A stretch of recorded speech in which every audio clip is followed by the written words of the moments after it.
So you have defecation, urination, respiration, perspiration, expectoration, and exfoliation.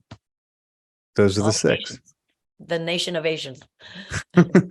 So when you do this work, and this is why I think it's so fundamental to any disease process, it's just like having a house that's never had its plumbing cleaned. And every time you get in the tub, there's more dirt around the sides. Well, how are you going to get clean with that? And every time you go turn on the fan, well, there's still dirt in the fan. So what lymph massage does is it cleans all your filters. All the, it cleans the radiator filter and the oil filter in your body, that's what my teacher, Lauren, was always referring to the body kind of like a car, because he had been a mechanic. Makes sense. So he liked to think of the lungs as like the radiator. And when you have a radiator overflow, that's when the mucus comes out and expectorate. And that's when you're coughing and expectorating.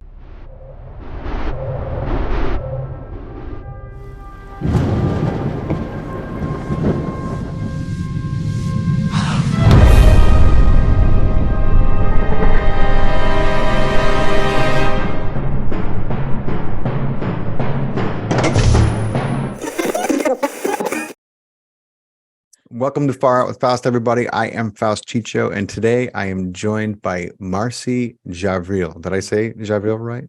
Javril? Yes, you did. Okay, I can see it. French. I can put a French accent on. So let me tell you about Marci and this incredible body of work that she has. No pun intended. It's a body of work. She's a lifelong dancer and dance teacher. She has a BA in dance and movement therapy. She's also apprenticed in orthopedic bodywork. She studies in the Tao and spiritual traditions. She's a lifelong yogi, integral hatha yoga, pranayama. I'm going to say kriya, tantra yoga, and pranayama. Right? I got that. She has developed her own massage method of it's called the melting touch method, and that includes a lymphatic drainage massage, myofascial release, scar tissue softening, cranio-sacral balancing, and internal organ detox. She has a book called Feel Like Yourself Again, How to Heal and Recover from Injury, Surgery, and Illness, which you can find on Amazon in their Kindle. She's dedicated to self-help and preventative health. Her resume is immense. I'm gonna leave it right there, and we're gonna go. She's also certified in bodywork for women who are childbearing. I could do this all night, but I want to welcome to the show, Marci. Thank you so much for beaming in.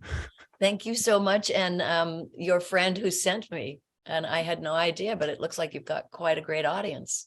Thank Very you. Interesting topics. So you started. You were constantly, the body has become, your focal point because you were a dancer for so long. I started dancing when I was 12.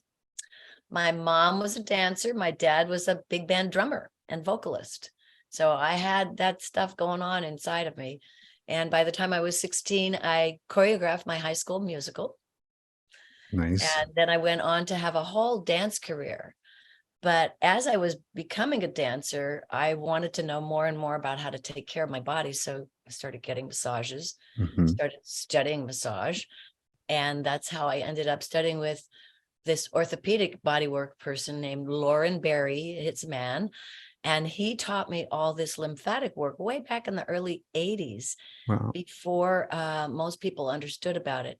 And he also taught it to me in a whole different way than most people understand it. They've heard about lymphatic drainage from the Vater method, which is European. Well, that was created in the 1930s. Wow. That's a while ago, right? So what I learned from Lauren was not only those superficial channels of your invisible shower that's constantly washing every cell. That's your lymphatic system. It's plasma fluid that escapes from the blood capillaries and goes into the cells. Actually goes into the fascia and washes all the cells. Then it's got to get back to the blood. So it's like a gray water return, and you want to return that plasma back to the blood all clean. That's the lymph nodes. How many lymph nodes do you have in your body? Maybe 1,000. Wow. I had no but they're idea. clumped in different areas. And you probably already know the main area of lymph nodes because you get swollen, right? Mm-hmm. So lymph nodes, 20% of the 1,000 lymph nodes in your body live really close to your head. Why? Because the first place that disease can get into you is through the skin. So if the skin is the first barrier, then how many orifices do we have here? So Oh, 7 yeah. orifices of the face mean that we're going to encounter bacteria coming in. And so aggressively, the lymph nodes in this area, there's so many of them, and the lymph nodes have all the T cells and B cells to fight disease. And that's why when a disease particle comes in and the library in the immune system recognizes it, says, hey, that's a Right. 3149, and it multiplies itself 10 times in an eighth of a second. Wow. And so that's why they swell. Swelling is good. It means your immune system's activated. It's just, So if it people get goes all wet. further, People get all crazy when they're like, "Oh my God, their lymph yeah, nodes get people go swollen." crazy because the lymph nodes are swollen. Swelling is okay. What's not okay is fever. Hmm. So the first barrier to disease is your skin. And the second barrier is your lymph nodes and your lymphatic system. And if the lymph and the lymph nodes and the warriors, your T cells and lymphocytes aren't going to succeed, then your body heats up. It makes a fever. So when you're in a fever, you're in a healing crisis. That's the bell curve of disease, I call it. And this is an important thing for people to know about what I'm teaching is lymphatic massage is a detox. Should not be done when you're in a healing crisis. So Ah. at the top of that bell curve where you're in a healing crisis and you've got a fever and you've got a bad infection, don't do lymph Oh massage. yeah, no, that makes sense when I think Right? about it. Because it's what lymph massage does is it accelerates all the waste elimination processes of the body. Do you know how many there are? Tell me. 6. 6. Sweating, going to the bathroom, that counts as Two 2. kinds of bathroom, right? 2 kinds of bathroom. Vomiting. Well, not vomiting. What That's a about? purge, Oh, but that's a something purge. Okay. similar to vomiting. What about nasal, like nose running? Mucus, that's right. Expectoration. Mm-hmm. What am I missing? How about? Well, did I say sweating? Sweating, perspiration, and one more. Perspiration, yeah. The ears, not well. Something's drained out of the ears. Exfoliation. Yeah. Losing skin cells. Oh. So you have defecation, urination, respiration, perspiration, expectoration, and exfoliation. Those are the All 6. nations. The nation of Asians. So when you do this work, and this is why I think it's so fundamental to any disease process, it's just like having a house that's never had its plumbing cleaned. And every time you get in the tub, there's more dirt around the sides. Well, how are you going to get clean with that? And every time you go turn on the fan, well, there's still dirt in the fan. So what lymph massage does is it cleans all your filters. All the, it cleans the radiator filter and the oil filter in your body, that's what my teacher, Lauren, was always referring to the body kind of like a car because he had been a mechanic. Mm-hmm. Makes sense. So he liked to think of the lungs as like the radiator. And when you have a radiator overflow, that's when the mucus comes out and expectorate. And that's when you're coughing and expectorating. So that's a bit, respiratory, even well before the health crisis of 2020 came around, respiratory disease and illness, what has an extraordinary statistic, particularly Always. in America. That is exactly how I got into doing the work, because when I started studying with Lauren, I was in my early 30s and I was getting bronchitis every year. I would get bronchitis probably from smoking too much. Too much. Had in those What were you days, which is smoking? now legal. Yeah. But anyway, and so every year when I would get bronchitis, it would just get so bad. And I would take all those cough medicines and I would just hack. And I was in class one day with Lauren. I had been studying, his main body work was orthopedic, which was manipulation of the spine and the wrists and all the joints and everything. And then that was the dry work. And then the wet work was working on the visceral in the abdomen and in the diaphragm and through the neck and the throat and through all of this drainage through the head, which turns out there is a lymph drain in the brain, which we only discovered in 2015. Wow. But it would appear that Lauren somehow, in his instinct and his way of teaching us, knew that it was very important to drain the whole head and the brain, and everything in the mucus drains down to the belly. And so I learned how to do the deep channels of moving the mucus, because here I am in class, I'm learning all about this orthopedic movement and the wrist and everything, and I'm hacking away, and he goes, drain that girl. And I'm like, drain me? What? Uh-oh. And so he taught this thing. Let's see if I can move it down a little bit. From this is the middle of my rib cage right here. Right. And so on the left side, where your ribs meet your diaphragm, there's a little pathway that goes diagonally down towards the colon. And he called that the spleen drain. And when I open up the diaphragm and open up the chest and move that spleen drain, then all the mucus in the top of the head and the sinuses moves out. And what he had me do was he had me go to the sauna and get in the sauna for 10 minutes. And after the sauna, somebody would drain me for like 10 or 20 minutes. They did that twice a day. And after 3 days, I didn't have bronchitis and I didn't get it again. Wow. I was like, wait a second.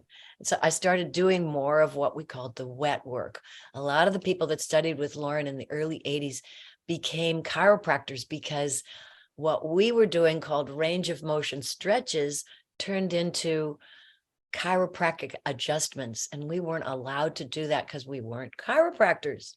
So a lot of the Lauren Berry people went and became chiropractors. I did not. I stayed a massage therapist because I could do the wet work.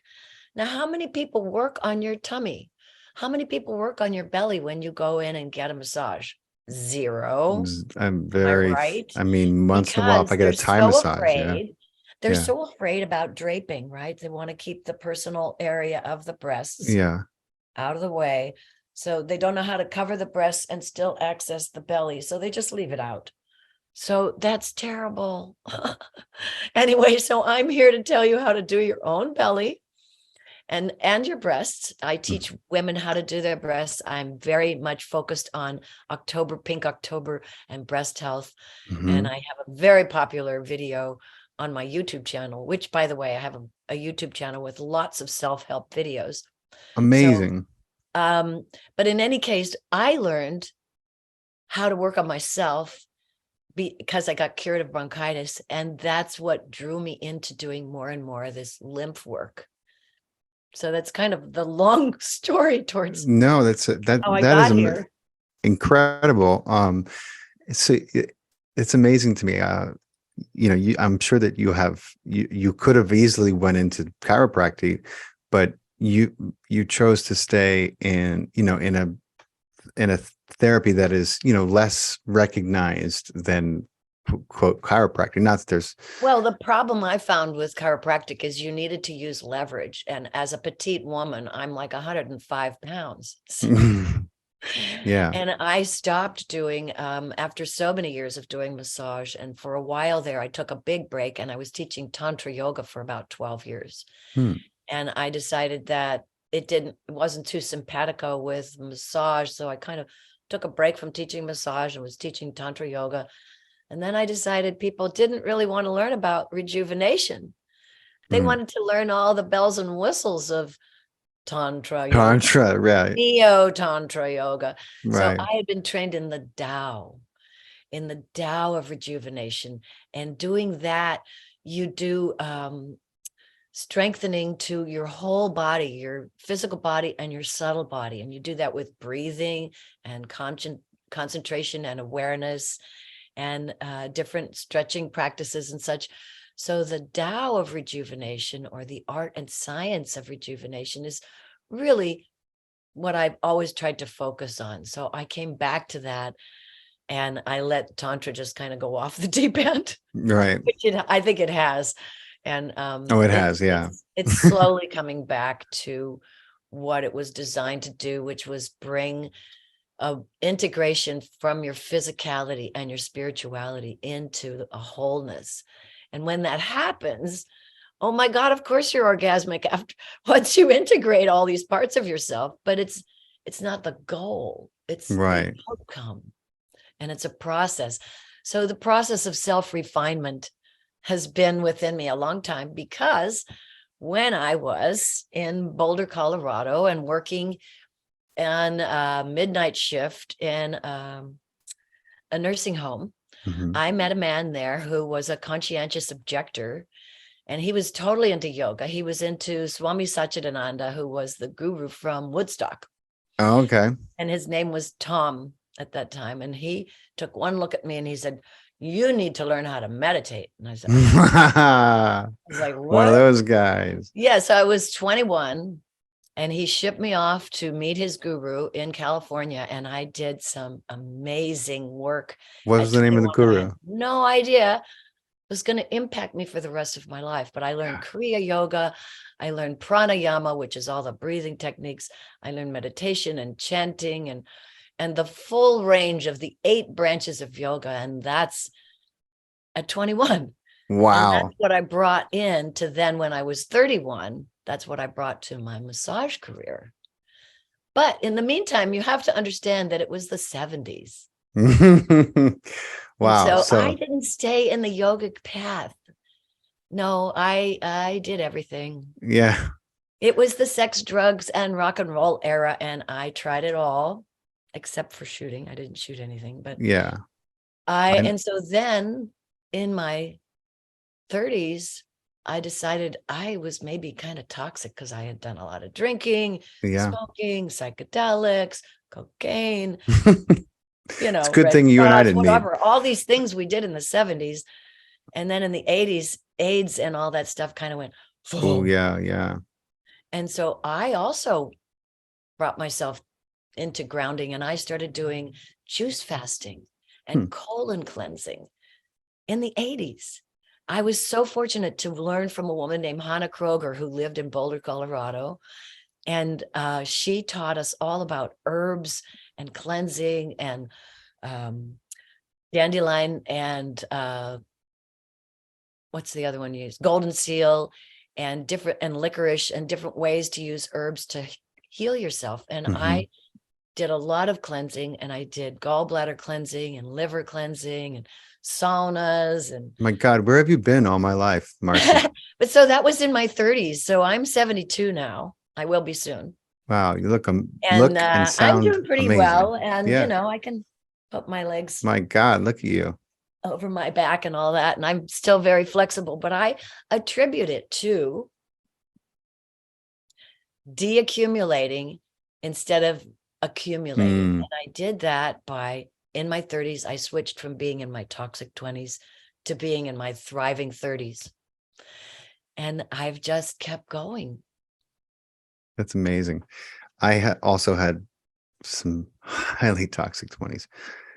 In fact, I remember graduating college, and the fact my dad took me on this trip to Alaska when I graduated college, and I was so happy to be alive. I mean, we were a mess, I mean, like, this was ecstasy's heyday, and I went to a small liberal arts school with a bunch of upper middle class kids. Most of them didn't really have the grades to get into college, but this was a college that kind of like, yeah, we'll give you a shot, but if you can't do the work, then we're going to send you packing. But thankfully I pulled my grades out of a nosedive just in time to finish it in 4 years. And I ended up doing really well. I found theater, and was passionate about it. And my GPA jumped to a 4.0 in my major anyway. But my point is, I was so happy to be alive that I started doing push-ups. I was on a boat in Alaska with my dad, and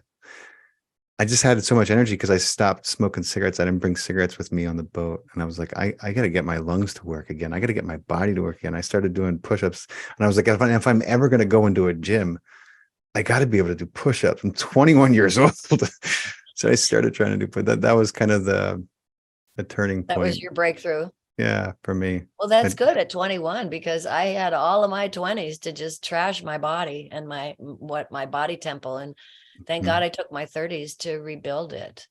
Yeah. I mean, there was still a lot of trashing that went on in my 20s, but I had it was a much more stop and start kind of thing, and very sporadic. Not like everything leading up to that, but yeah. So I understand. And then of course in my as you said in your intro, my degree in college was in dance therapy. Well, interestingly enough, my first year in therapy, I was a drunk and nobody knew it. And so then my second year in therapy, I said, I'm an alcoholic and I want help. And everybody was like, oh, I said, see, gerbil therapy, it just goes around. Verbal therapy just goes around and around, and you can fool me and you can fool yourself and you can fool everybody else, but the body never lies. So from then on, I really embrace nonverbal therapy. And now, I don't know if you saw that in any of my bio, or maybe some of my things I've been posting, but I'm into the flow arts. I got into hula hoop and juggling. Oh, I love juggling. Fire spinning and acrobatic yoga and poi spinning and fire fans and what I call the circus arts. And what's wonderful about it is in dance therapy, we understand that when you take an object, like say, I take this comb and I say, okay, my comb and I are going to have a conversation. I like it when you comb my hair gently. Yes. But then if I'm doing therapy with my comb, I might say, well, if you were my mom, how would I talk to you? Oh, I might talk to my mom like this. Right. But if you were my boyfriend that I'm mad at, I might talk to you like this, right? So there's a way that you use your prop as a transitional object to transition your emotions onto that object. So anything can be that. And we do that a lot. And we don't even realize it. But here's the punchline for flow arts and circus arts for people. It's using a prop. You can use a scarf. You can use a hoop. You can use a piece of paper. You can use anything at all. And as you reflect on how you're using it, you start to self-reflect and integrate. And the self-healing and the mental health issues that we're having so much, is a lot of it is self-denial. Yeah. Is we're not letting out or taking in some of the negative or the shadow or the wondering or the worries that we have inside ourselves. And if we can move that through our expression. And so when people say, geez, I thought you were a massage therapist, but I see you're doing all this stuff. You dance all the time and you're biking and you're doing fire dancing. What's that have to do with being healthy? I go, everything. Yeah. Everything. Creative expression is so important to your health. Yes. Nourishing your inner child. And movement is, and because movement and that is a great way to segue back to the lymphatic system. The heart moves the blood, but what moves the lymph? Only muscle contraction. So if you don't move your muscles, your lymph doesn't move. If you're not moving your muscles and you're sitting and you're sitting and you're sitting, what happens to water when it's stagnation? The silt goes to the bottom and the silt goes to wherever gravity will put it. So the silt goes to the bottom of your body, which if you're sitting on your tush, it's your pelvis. And that makes sense. In yoga, we talk about inversion. Because when you do inversion, now your legs are up. Well, guess what? The lymph needs to flow back to the torso. So every time you're standing up and your legs are down and your arms are down, gravity is pulling your lymph down, and gravity will win if you don't move your muscles. So if you're in the hospital and you're lying on your back, now instead of sitting up horizontally, all the silt is now going to fall onto your back, right? Yeah. And that's what does the nurse do when you're lying like in a She, coma? They come in and they move your arms around, right? They yeah. move them. They come in and mobilize the arms. Why? Because otherwise, what happens? You get a bed sore. Yeah. A bed sore is coagulated, stagnant, collecting lymph that just collects so much that Oh it my. gets soggy in the body and creates a whole Yeah. I had no idea that's problem. what bed sores was. I just thought it was like Yes. from the So yeah, same that's what part of the bed body. sores are from being too well, and also from rubbing, Yeah. from being too sedentary because the lymph isn't moving. So move your lymph, and the lymph also moves through diaphragm. So right in your diaphragm, laughing and Laughing. breathing heavily and doing all that cardio stuff, having an orgasm, singing, any of these things that really move the diaphragm Right. in a positive way. You don't have to be yelling at anybody, but Right. if No, you move your but you can diaphragm, yell. that moves the lymph too. Somebody was So when telling I me that. teach people how to move the lymph, a lot of times it's not just about massage. There's a lot of ways you can move it. You can move it when you tickle yourself, because when you're tickling yourself, you're creating a little lift from one layer to the other of the skin. The top layer is getting a little bit lifted, and the fluid then is moving through that opened area. So very gentle tickling. You've heard of dry skin brushing. It should be done very, very gently, and that will move the lymph. Don't Wow. worry about where and how and all that, because the lymph is so smart. God, goddess, creatrix, like she put an internal shower in the whole body. Absolutely. Thank you, goddess. And she said, let's make it move just in one direction. So it's like a lobster trap. Once a particle moves through the epithelial cells of the lymphatic capillary, it can't move backwards. The only thing that'll stop your lymph from moving forward is, remember when you wear a rubber band on your wrist and then Yeah. you've got a little line in your wrist, or you wear too tight of a watch, Yeah. If you got like a or mini your tourniquet socks are on. too tight and you get off the airplane and there's a big ring around your ankle. Yeah.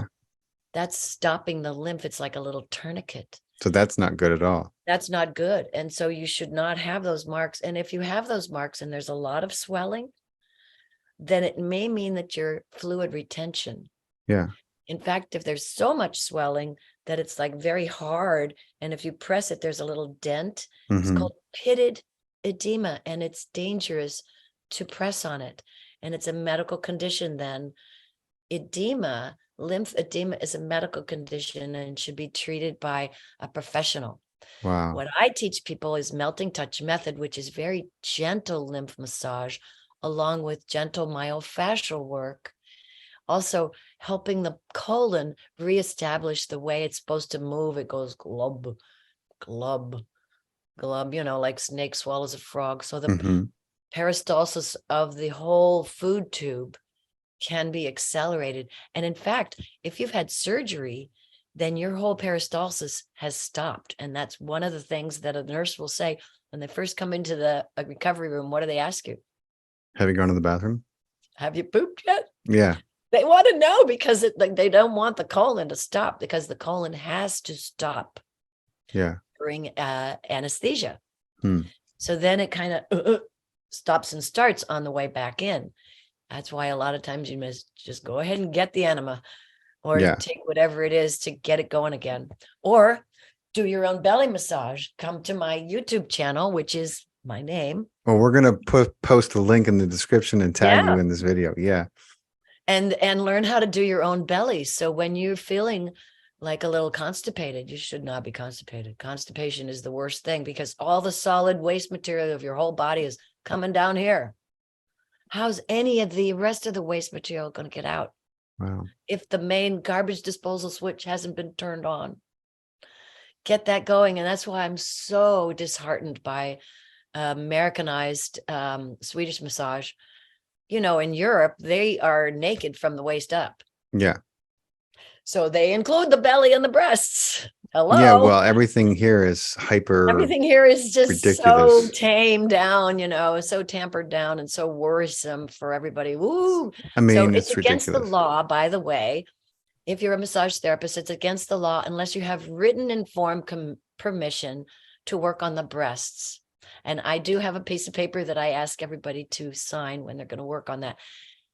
On the other hand, the belly is okay. It's Yeah. just you have to learn how to drape it so that the rest of the body feels See, I'm a right. guy, so I don't, I don't have these. So you don't have to worry about it. Yeah. Yeah, I don't have these problems, but Right. it is still rare that, I mean, I Still, they try to don't get. work on you, right? They don't work on your belly. They're No, worried I mean, something's gonna that's why I happen. usually go Thai, because the Thai masseuses tend to, they'll work on the belly, they'll work on the chest, they'll Yeah, make. but you're clothed, right? Well, not Sometimes. always, no. I mean, there are some places that tell you to stay clothed, but for the most part, the places that I go to are, they're cool. They're not, they don't have you Just like in. understand that the massage laws are that you should be clothed. So those places might not be Oh, technically. well, I mean, the place that I went to in New York is really incredible. And that they don't, I think it's like, if you want to leave your underwear on, if you're a guy, you can. That's Yeah. New York. I don't know about where I am now, but Actually, I think New York's laws are slightly different than California's. You're right. probably, yeah. I A little mean, bit. usually they There try to are a reflect few each other. states where nudity is allowed, but most of it is about sexual innuendo or sexual stimulation is never allowed if you're a credentialed massage therapist. Right. Well, yeah, that So makes. those are very separated in the US, whereas in Thailand and New Zealand, Australia and England, Australia, really? Sweden, some places there is allowance for what now we call in the US is called sexological body work, which is Sexological body. therapeutic body work to the private parts. And that is very ethical. And I'm just going to do a little plug for you. Won't believe who I'm going to plug right now. Gwyneth Paltrow created a thing on Netflix.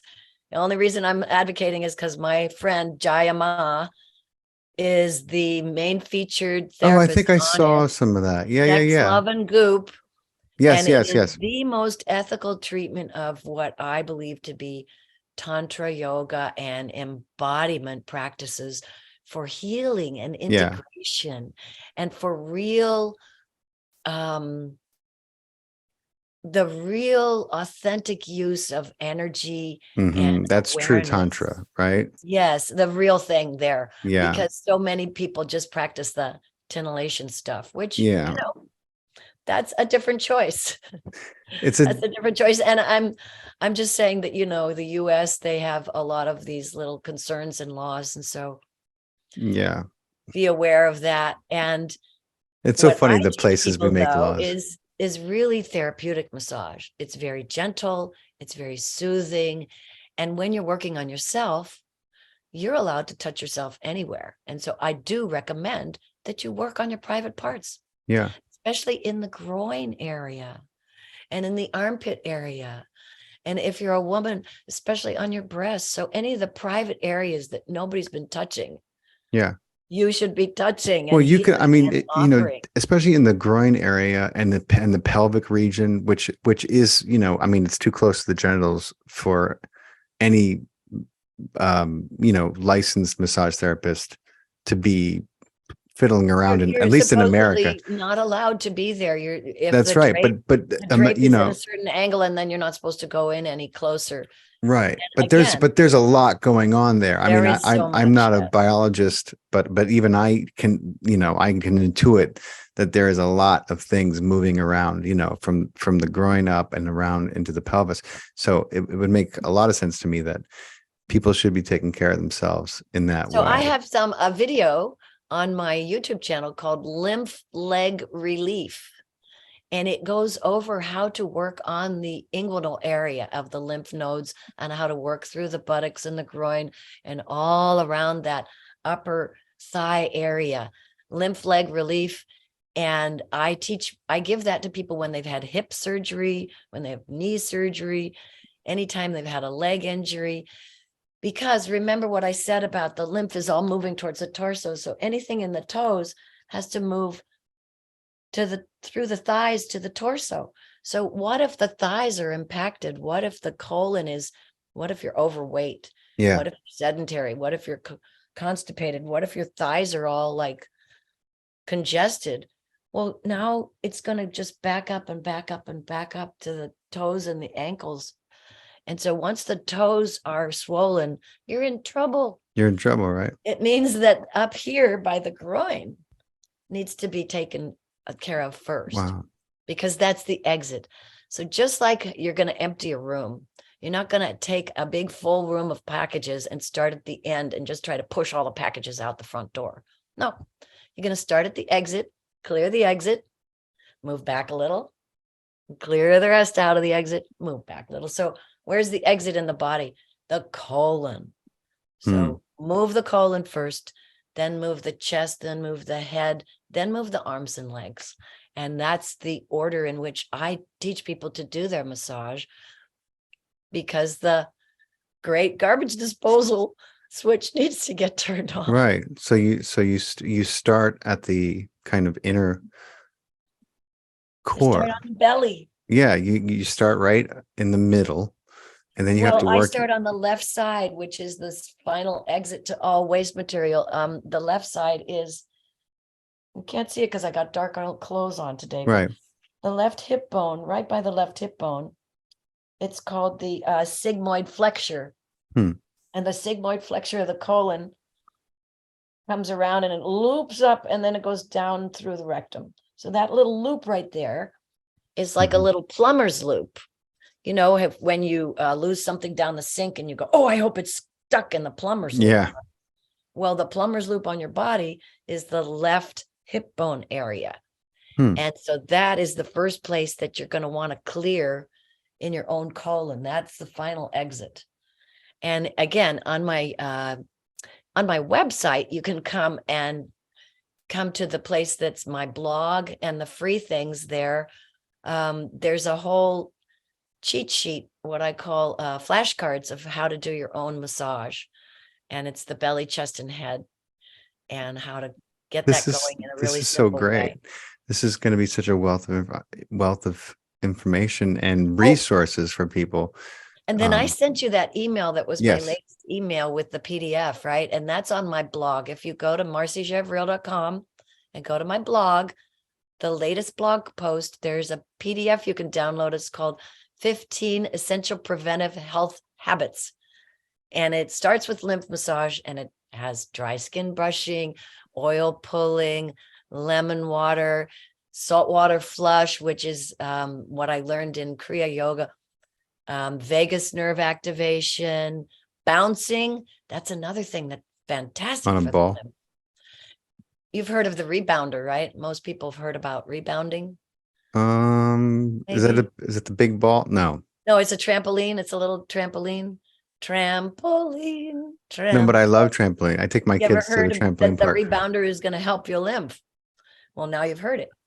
Does jumping on a trampoline help your lymph? Jumping on a trampoline, exactly. And so you can buy these little trampolines, and they're called rebounders. People will jump on those.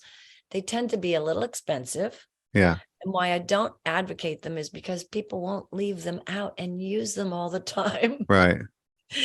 And there's metal on them, and you can trip on them. You can hurt yourself. What I advocate is a big sports ball.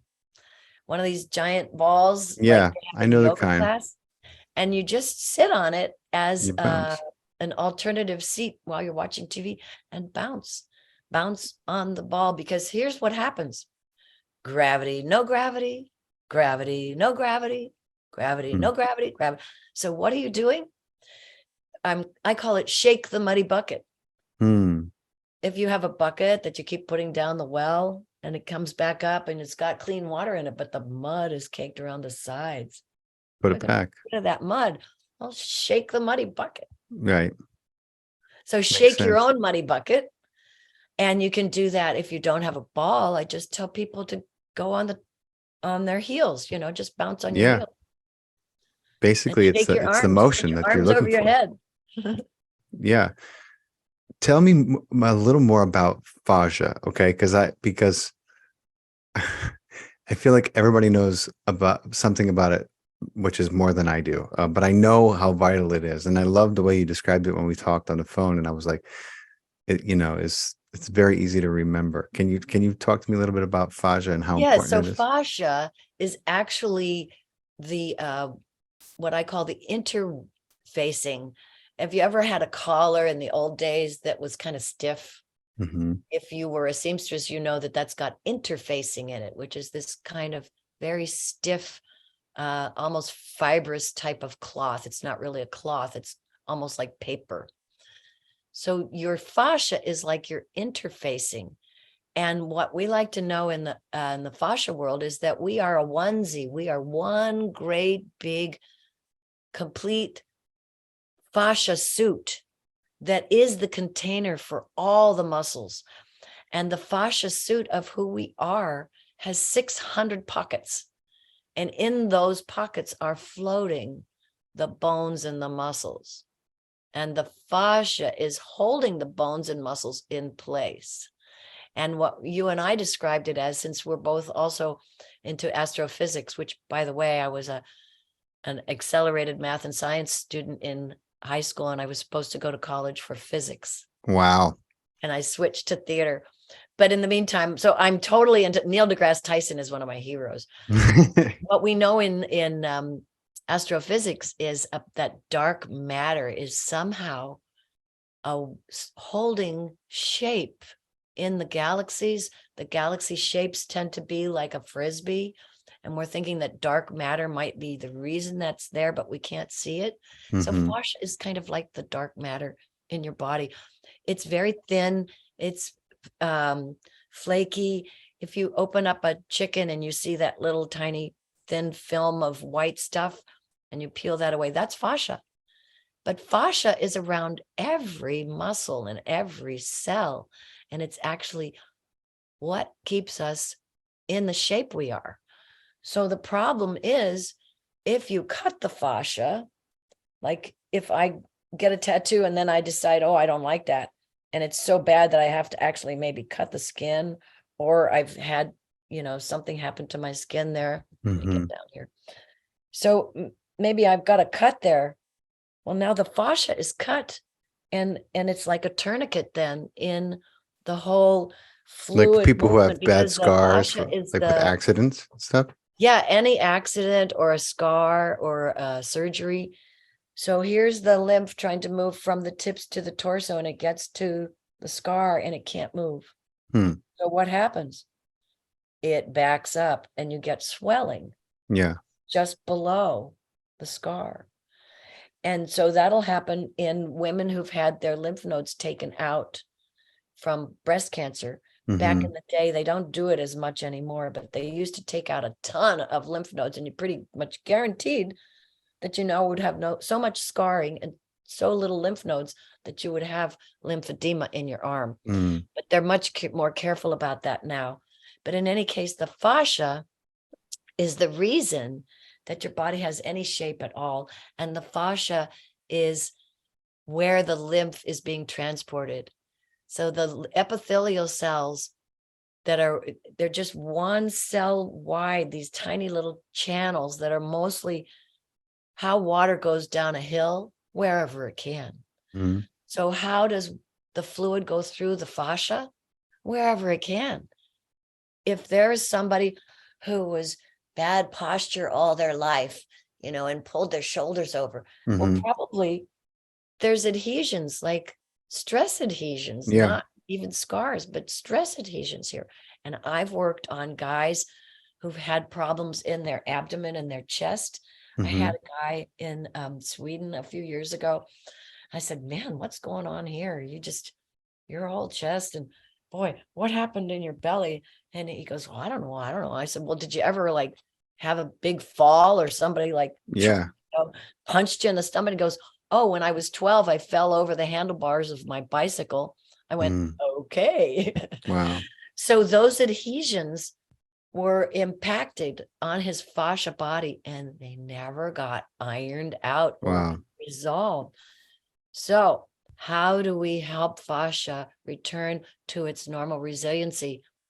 Slow stretching, restorative yoga, because fascia, at the warp and the woof of your body, has to line up in order for you to stretch. And that's the 90-second factor that I talked to you about on the phone. Yeah. Thixotropy, the ability of your body to go from a semi-solid to a semi-gel and stretch a little more. And you experience this if you take your buddy and you and your buddy stretch away from each other and you keep holding, keep holding, keep holding, keep holding. And after a while, oh, you feel that taffy pull. That's thixotropy. Thixotropy is the quality of the viscosity of your fascia. And you cannot make it stretch with 30 seconds. It just won't happen. Wasting your time. You told me that and I'll never forget it. Iyengar yoga, yin yoga, long stretches. These are the ones that are going to change your flexibility. The other ones can warm you up. Sure, go ahead, do them. But they're not going to make your flexibility any improvement. Wow. That's so great to know. I box a lot and I was doing great and I got hit with one punch and I never got punched in like this sternum before. Oh yeah. And it felt like I got hit by a billy club and I was all of a sudden, we finished we were sparring and then I finished and the adrenaline is going so you don't feel it as much. And then afterwards I was like, oh my God, like, I took a sharp intake of breath and I was like, oh my God, that hurt when I breathed. Here's one of the things that might have happened is you might have had a slight tear in a rib. You might have had a rib dislocate. I had an x-ray and of course they didn't see anything. They didn't see anything. You could have had your lung collapse a little and your fascia was probably compromised and, Yeah. So I still have a lump here. This is crazy. Like, this is like, it's like my body mobilized and made a shield and it took callus. Yeah. Yeah. And it took so long to heal. I had to take it easy for a few weeks. But I was like, but there's no break. So it's kind of like, it just it tells me how vital this area is, that my body would build up this defense around this, even though it wasn't. Well, here's the thing about the ribs is the ribs do have cartilage available to them to rebuild. And so when there's been an injury, the body will put cartilage on it. And so that's probably what you have. Yeah. You have cartilage piled onto that injured area. That's what I think it must be, because it's still there. I was like, maybe it's but it's better, Well, yeah. In fact, what I've been told, and I broke my arm. I broke my right arm when I was in third grade. And I said, well, will it ever break? Well, it'll never break again in the same place. Right. No, that's for sure. Because the bone just goes. Oh, especially when you're growing. My God, I could tell you a story. So I fell over my handlebars when I first got my training wheels off. Right. And I broke my nose. I remember I'll never forget the concrete rushing to greet my face because I was showing off because I got my training wheels off. I have an identical twin brother. His training wheels were still on. And so I was like, woohoo! I was taunting him, because we're twins and we competed at everything. So we were like 8 years old and my handlebars caught and bam, I smashed my face. It was painful and my nose broke. That was the first time I broke my nose. I was 8 years old. So by the time I was 15, my God, by the time I was 15 years old, I broke my nose 6 more times. Okay. And when I tell you that, it was beyond deformed because, your body's laying calcium as you grow anyway. And when you continue to break a bone, find a way to break a bone in like, a similar area, the amount of calcium, there was a knot on my nose. Right. And so the last time I broke it, I couldn't breathe already, but yeah. But I was going to say you probably deviated your septum up to it's deviation is a kind word, it was terrible. And I hated looking, but so we were like trying to figure out how we were going to fix this thing. We went to two plastic surgeons and they were like, no, thanks. I was like, so we finally found a plastic surgeon who said that he would do it. And I'm pretty sure he only did it because he was flirting with my mom, but he was like, I can do it. But he broke two wooden chisels trying to get through this calcium knot that had built on my nose. And oh my God, he was like, your son's gonna look like he got in a fight with Mike Tyson. And my dad was like, what? He was like, I couldn't get through the knot. I broke two wooden chisels. This has never happened before in my whole career. So But did he finally do it? He did. He got through the knot. I mean, this is, if you could feel this, you would laugh because it's a mess, but it looks nice compared to what it did.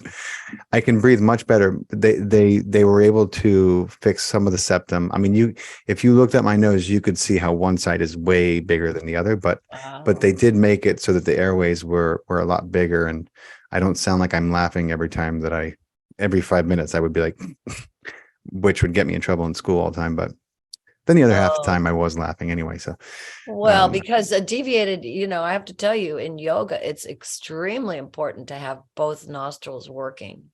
Yeah, they both work now.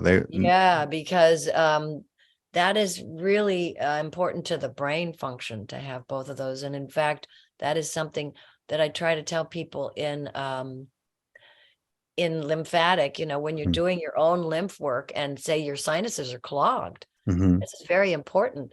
So, and we can do a little right now if you want. Just do a little bit of gentle work right here underneath the ears. We're just making a tiny circle, and you're going to move the skin, and just move the skin in a circle, and then slowly drag that down like there's aloe vera on your fingers. Drag that down to your collarbone, and then the same thing at your collarbone. Make that tiny little circle right there. And so this is the final exit to all the mucus in the head. This right feels here so at good. the collarbone. So we have just opened up the exit for the head, which is beside the ears and down the sides of the neck.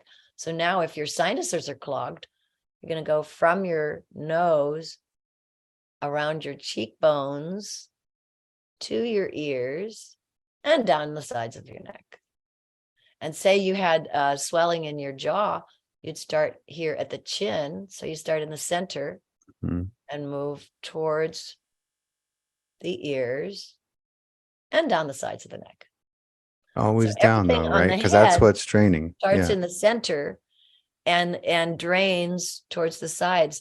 So to do the sinuses, put both thumbs right there at the crook of the bridge of the nose, and then you can pinch. So you probably have to watch me, because if you're pinching, you can't see. So you pinch right there at the crook of the nose, right here. Oh, is that why I've had a masseuse not only just do pinch right there, but pinch one side and alternate, and then the other side. Right on the bridge, right on the bridge, right? Yeah. Right underneath the eyebrow. This is actually bladder 1 in acupuncture. Bladder 1, right there underneath the eyebrow. And then pinch all along the eyebrow. And again, come to the ears and maybe go down the back of the ears this time and down the sides of the neck, very slow and gently. Okay, so now we've kind of done 3 sections of the head. So pretty much anytime you want to do anything in the head, you can start at the center, go to the sides, and go down the sides of the neck. So everything you do in the face is in that direction. And I have to tell you, my nieces, when they were little, they learned what I call Miss Piggy. So Miss Piggy looks like this. So you're snorting as you're breathing in, you snort and you move your fingers right underneath the cheekbones. So you go. So you're going to go. And that's an inhale. Inhale. I don't hear you. Oh, you don't? It's not happening. Like that? So you're going to press at the same time you're breathing in. Yeah, that's it. And then keep going down. Yeah, all the way down your cheekbones. Right. And so that will clear the sinuses. But guess what else will clear the sinuses? And Hot you can't peppers. do it because you have your earmuffs on. But I call this one Dumbo ears. If you pull out on your ears, the fascia in your skull and your face and your head is connected to the eustachian tubes, which are hanging out and going right behind your sinuses. And you can really clear your sinuses in your ears if you drag straight out on your ears. And don't forget, we need that 90 seconds. 90 seconds with the ears 90 too. seconds. Oh my Thank God. God. My ears are just going to get way too long. So I like to sing that song. Do your ears hang low? Do them all. I feel like If you pull on your ears. But won't they get bigger if you pull on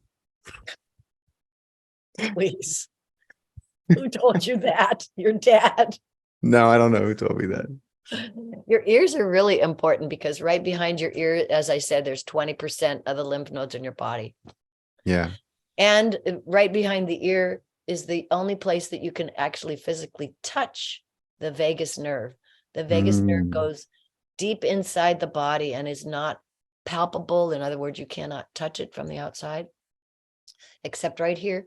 So if you go right behind your earlobe on this little part of, there's a bone right there, and don't press too hard, but right on that bone, that's the vagus nerve. Oh. So and people say, well, how do I activate the vagus nerve? And they say humming activates the vagus nerve. Well, why? Because you're putting vibration right on it. Yeah. So humming will do it. Gentle movement right there will activate it.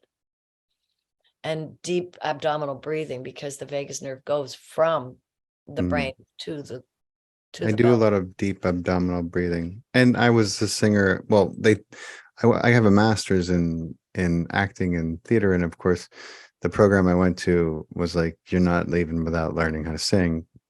And anyone can learn how to sing. It's just a question of how well. Singing I'm going to sneeze, I think. Oh, no, I didn't. I almost did from all the activation. Well, my background in dance took me into, while I was having this simultaneous career in massage, I was dancing with technology. I was dancing with the people who invented the first computer animation technique with video in 1984. I helped premiere that at SIGGRAPH. Like with video games or movies? Way before video games. So do you remember when you first saw it, when people would wave their arm and you'd see a trail of color and multiple images? Oh, yeah. I worked with the inventors of that and performed all over the world at science conventions before it became something that was accessible to the public. So it was in the 80s, 84, 5, 6, 7. That's amazing. Yeah. Those were great years. Those were great years in computer graphics and interactive arts, because that's when Lucas and all those really amazing artists came through, and they were all my contemporaries. And my advantage was that I was a dancer who could do a lot of diverse styles. And because I was working with this technology and I was also a scientist, I could integrate what I needed to do with what they had to do. And so I had a lot of fun in those years. Tell me about some of the clients you've worked on, and some of the, like some without getting obviously too personal or revealing, but I know people come to you and you probably see an array of different I worked for many years with an OBGYN plastic who worked also affiliated with a plastic surgeon in Beverly Hills, and I worked on over 400 of her patients. She did an alternative to hysterectomy called female reconstructive surgery. So she would do a cesarean type scar, incision on the belly, and then she'd take out the uterus, take out all the fibroids, and put the uterus back together and put it back in. Wow. I worked on over 400 of her clients over a 6-year period, and I developed a program for them in terms of body image, meditation, Yeah. would have healthy lifestyles, and how to work on their belly and how to work on their scar. And so my expertise is in post-surgical massage. So I've worked on hundreds and hundreds of people after surgery, especially after breast surgery and breast implants as well as explants. So the main thing I'm working on, hoping to work on more now, is explants. Yeah. Because I always knew that implants were bad for you, and now they're finally getting taken out. Yeah. But cosmetic surgery, elective cosmetic surgery, I know a lot about it, and I've seen all the bad botched jobs. Well, you're in the So place I'm for it. probably Yeah. never going to get it. Yeah. But so the people that I work on come to me because they're having a health crisis a lot of time. And so we try to work through that very progressively, step by step. And if it's I have one gal that I like to use as a case example. She had non-Hodgkin's lymphoma. Yeah. She was going through chemotherapy, and she was getting colonics and getting the lymphatic massage. So she was doing a lot of this work. Right. And after the cancer treatments were over and she was clear, she continued to clear herself and eat healthy and drink juices. And then she decided to get pregnant, and she had an IVF, and she impregnated with the first time, and she had a very healthy baby and a very healthy outcome. And so I worked on her over a period of probably 4 years. Yeah. 2 years while she was getting out of cancer and getting healthy, and then 2 years while she was getting pregnant, and until the last time I saw her with a baby was 1.5 years.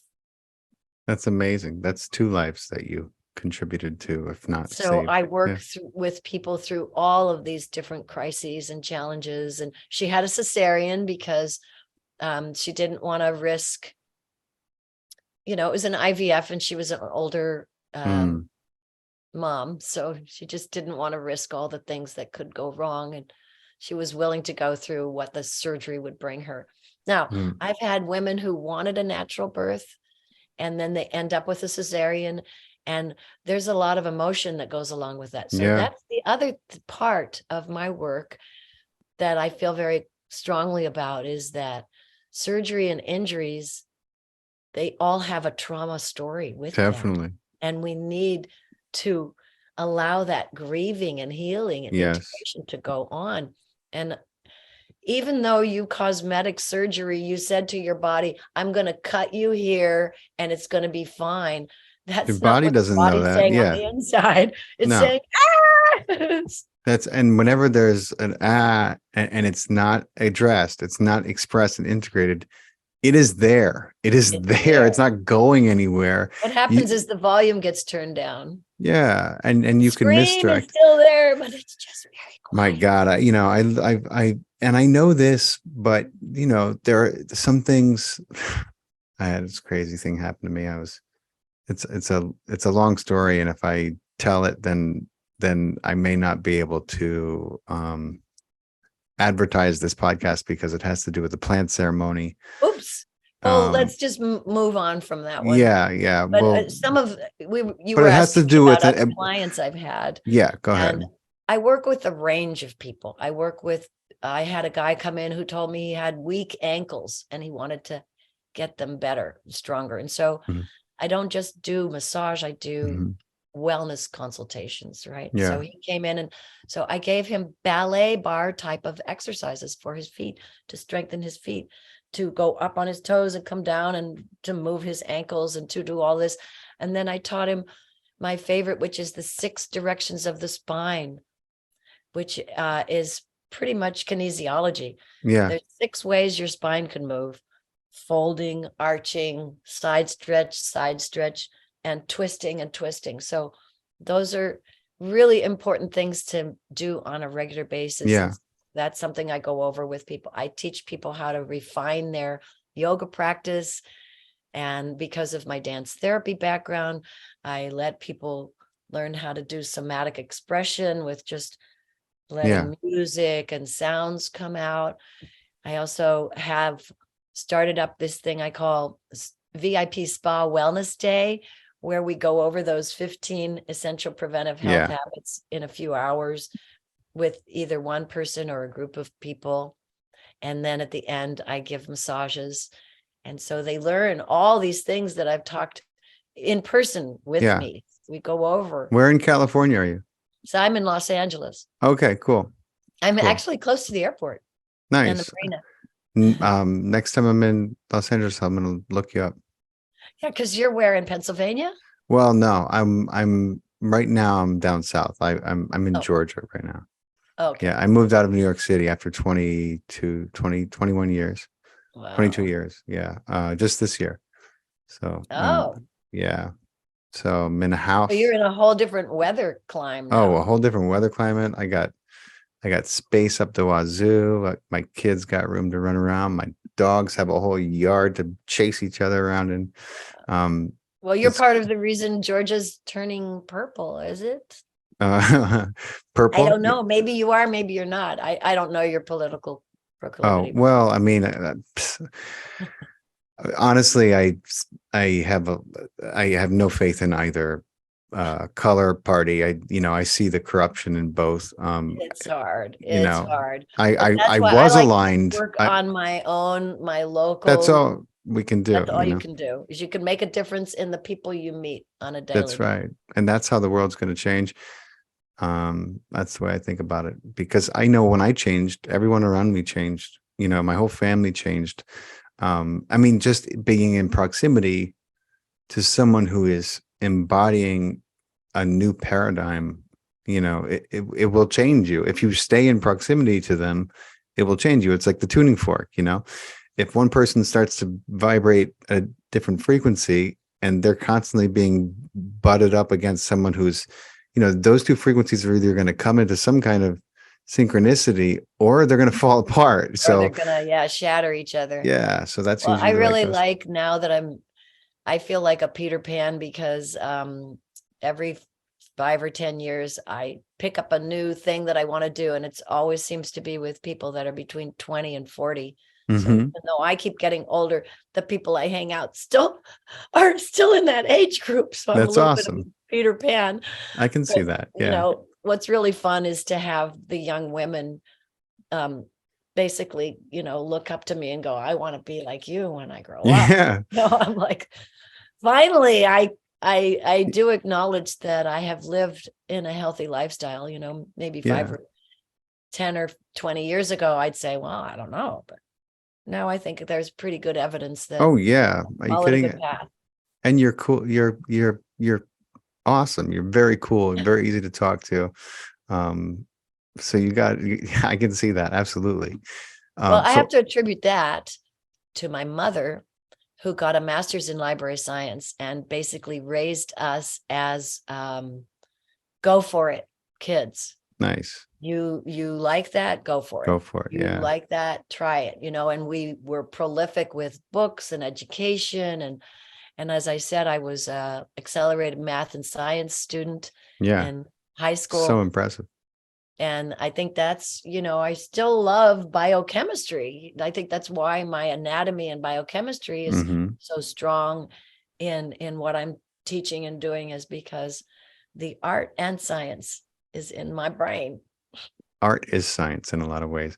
But Marci, so I'm going to link everything and I'm going to check out your videos. I know my friends, I know my wife, I know people are going to definitely be highly interested in everything that you're doing, because I can tell by everything that you're talking about, because and I was telling them about you earlier and they're like, what? Huh? I was like, yeah. And they're like, oh, we want to watch this one. I'm like, oh, thank you for tuning in. So I'm excited to share this, but before you go, I have to take you far out.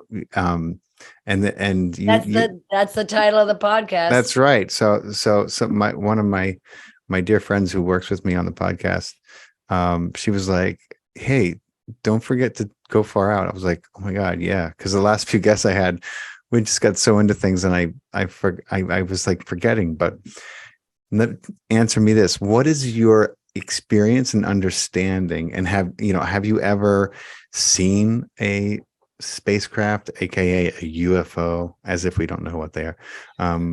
So the UFO thing, I don't have much experience with that, but what I have on the far outside is that I studied with a Brazilian healer and medium, and I learned how to do remote healing work, and I helped Elizabeth Montgomery go through her death. Wow. And when she did pass on, as I was speaking to her as she was dying, I was here at home meditating. Her husband was a client of mine, and he called me when she was in death crisis. Can you help her? And he knew that I could help her remotely. And so while I was speaking to her, I told her, I said, Lizzie, it's fine. You can go. It's safe. You're ready. She goes, oh, my little, and she described it, and I couldn't, but it was like, my little fuzzy animal isn't with me. And I said, it's fine. It's fine. I'm sure it's there. I'm sure it's there. And she goes, but my daughter isn't with me. Oh, she's with you. She's with you. And then when I talked to her husband, after she did pass, a few hours later, because we were in this whole crisis about her passing, and I said, Bob, she mentioned something about a little fuzzy animal. And he said, oh, that's her little teddy bear named Aristotle. I can't remember the name of it. And he has always been with her on every pillow of every hotel she's ever been at. And he was at the foot of the bed. Oh. And she couldn't see him. And I had no idea. Yeah. I didn't know she had a little teddy bear. Right. And I said, well, what about the daughter? Was she there? And he says, no, she had gone downstairs. Oh. So then a few months later, they were asking, can you help us find her passport? Because they want you to do some remote viewing while you're at it. She lied about her age, and they were trying to find her real passport to find out how old she was, and they couldn't find it. And so I went into my remote viewing place, and I said, oh, I found it. It's in a little dresser drawer. It's 3 drawers high, and it's a wooden dresser, and it's in the second drawer, and it might even be at the top of the second drawer, because I feel like it's maybe stuck under the first drawer. They couldn't find it.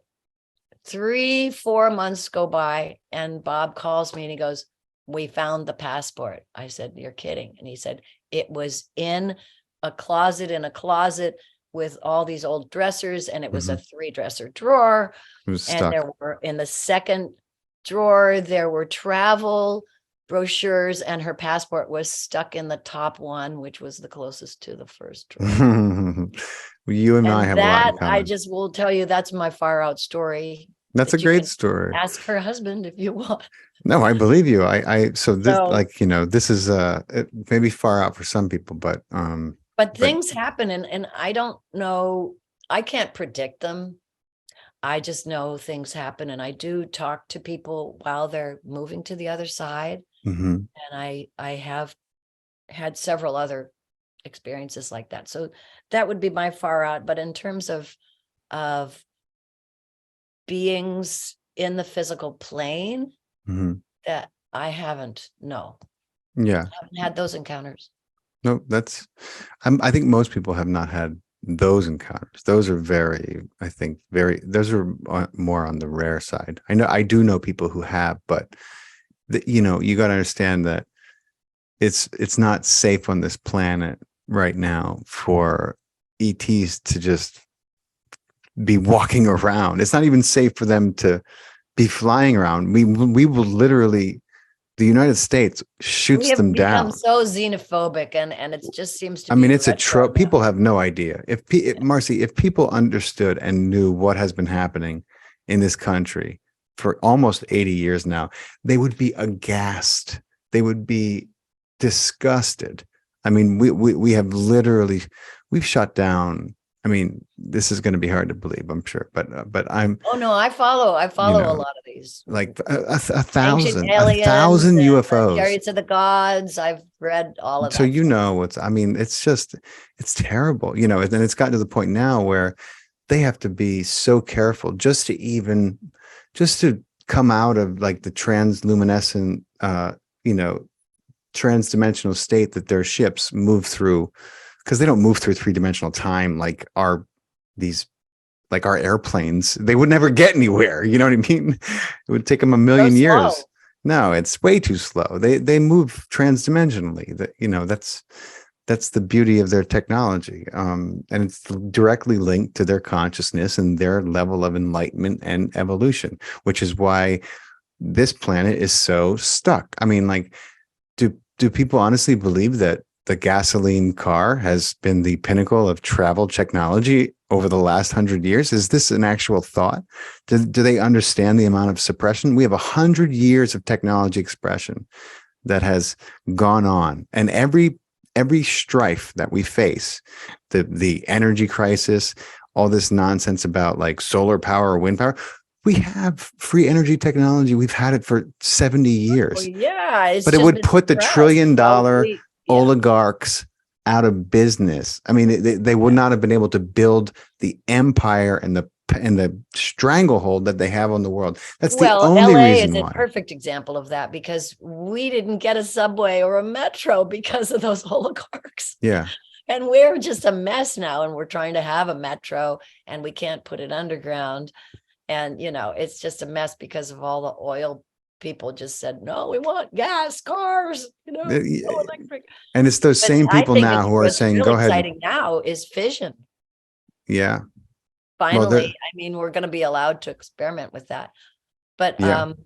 Neil deGrasse Tyson, again, talks about, he says, if there were aliens, do you think they would interact with us? Like, I like Neil, but he's a skeptic in a lot of ways.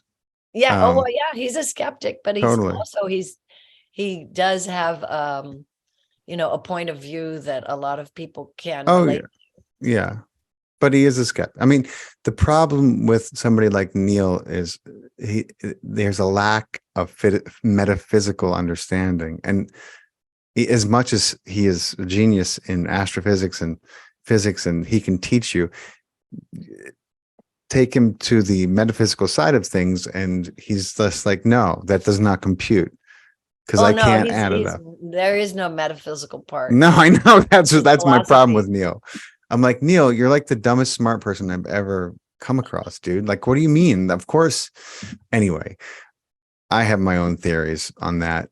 And they're not just theories, they're Well, he's based on on the spectrum, anybody on the spectrum has a That's true.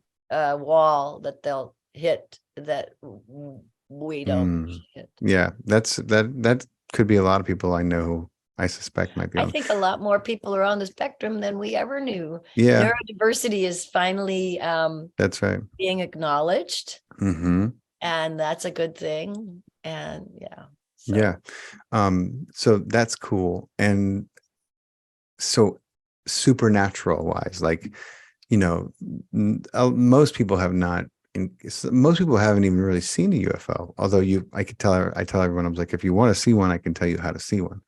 If you look into the meditation work of Dr. Stephen Greer, you can learn how to create a such a coherent heart state that you put out and vector in a signal, and you can literally say hello, and it's human initiated contact. So you can go out under the stars and you put yourself in meditative state, and I'm telling you, you'll have the most beautiful light show you've ever experienced. And you'll know if it's real because you'll feel them and you'll connect with them consciously, and you'll be remote viewing them before they get to you. It's called a CE5 protocol, and it's a close encounters of the fifth kind, which is a human initiated contact. I'll email you some information on it, but it's a beautiful thing to do. This does actually sound quite similar to what we do in, when we do channeling. Mm-hmm. We are bringing in beings that are not necessarily embodied. Right. And so I would say that probably some of the channeling is bringing in these beings Oh as yeah. well, or I working mean, through that quality of focus, because the quality of focus that I found through channeling and clairvoyance is how then I can do remote that's right. viewing and Same such. And thing. so I'm pretty sure it's a muscle that we all can develop. Yep. No, Like what you're you're right saying. on. You're right on it. Yep. Yeah, you would take right to this. There's a lot of things I think we have in common in that area. But so I love asking my guests to, I'm sure you've noticed living in California and experiencing the last couple of years, and I'm sure you're well aware of this before, but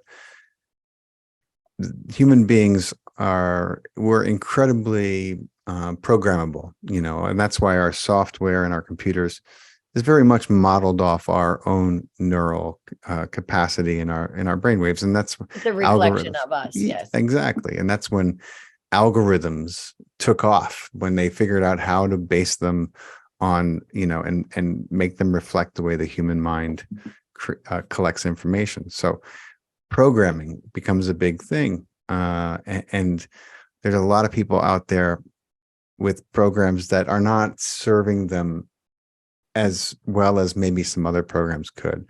And what I love to do with my show is put some counter programming to kind of what the education system, the mainstream media, the divisive politics, the horrible news, the newspapers, the headlines. There's a lot of just bombardment of negativity that if that's your programming, then you're not going to live very long, because that's just death and disease nonstop.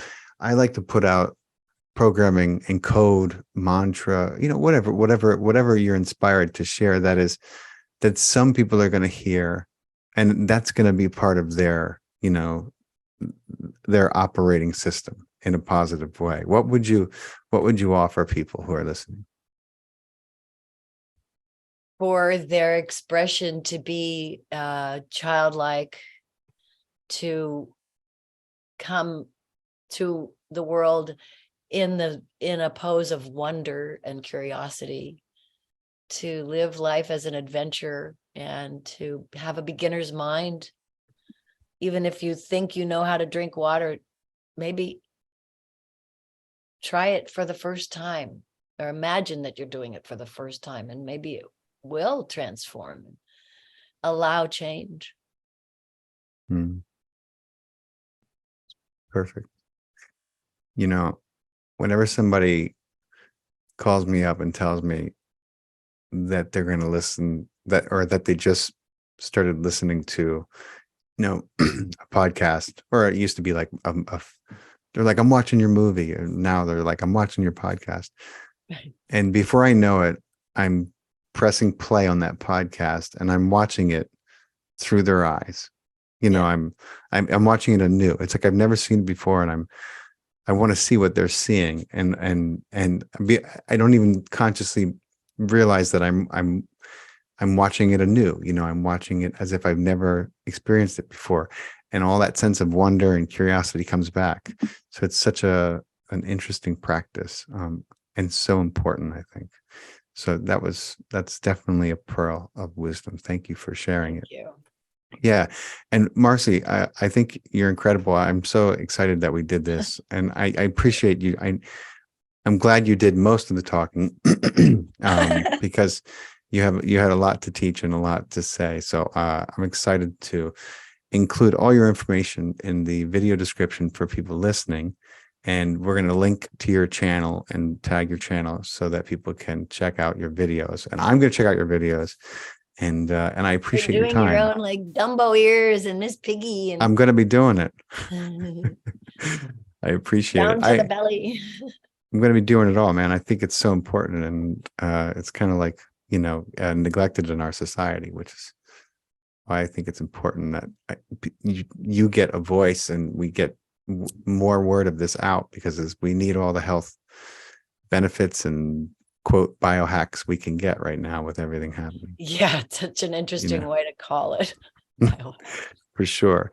But I'm so grateful for your time, Marci. I appreciate it very much. Well, I thank you so much for taking the time to give this kind of content to your audience. Because when I first looked at the title and the content of some of your podcasts, I thought, you're like, what, what's he want to do? are you sure they're going to be interested in my science stuff? You know? Yeah, no, this is And far sure out. This enough, is of course, extraordinary. people want to have a good embodiment experience, Right. but they also want to have more information so that they can have more harmony, more discovery, and more excitement, more That's joy. right.